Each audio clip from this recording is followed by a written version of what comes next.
ఏలూరులో పలు నేరాలకు పాల్పడిన నలుగురు అంతరాష్ట్ర ముఠా సభ్యులను పోలీసులు అరెస్ట్ చేశారు. వారి వద్ద నుండి 469 గ్రాముల బంగారు ఆభరణాలు, 41 కేజీల వెండి వస్తువులు స్వాధీనం చేసుకున్నారు. నేరానికి పాల్పడిన వారిలో ముగ్గురు నిందితులు కాగా ఒకరు మైనర్ బాలుడు ఉన్నాడు. వీరంతా ఉత్తరప్రదేశ్, బీహార్, రాజస్థాన్ రాష్ట్రాలకు చెందిన వారుగా నేరస్తులుగా పోలీసులు గుర్తించారు.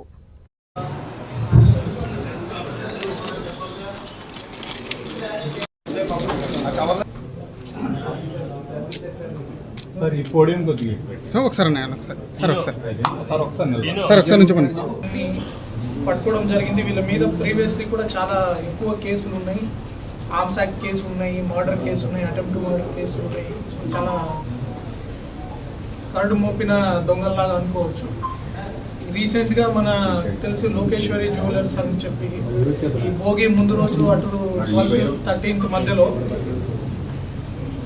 చాలా రోజుల నుంచి ప్లాన్ చేసి దాని వెనకాల ఒక పెద్ద హోల్ క్రియేట్ చేసి ఆ హోల్ నుంచి మొత్తం దొంగతనం సామాన్ కూడా దొంగతనం చేయడం జరిగింది. ఈ టీం అందరినీ అరెస్ట్ చేసి 469 గ్రాముల బంగారము, 41 కిలోస్ సిల్వర్, బైక్, వాళ్ళ దొంగతనానికి వాడిన బైక్, ఒక ల్యాప్టాప్ కూడా రికవర్ చేయడం జరిగింది.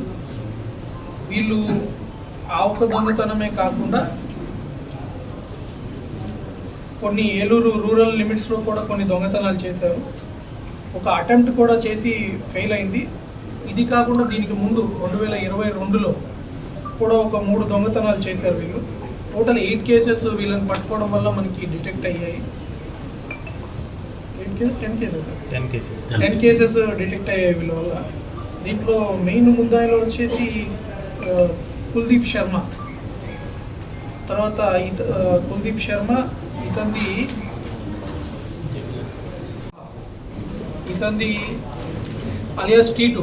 వీడు ఇక్కడ ఏలూరులో ఉంటాడు. వీడు కూడా ఒక మాస్టర్ మైండ్. ఇలా చూసి బంగారు దగ్గర పనిచేస్తుంటాడు. బంగారు షాపుల్లో కరిగించి అట్లా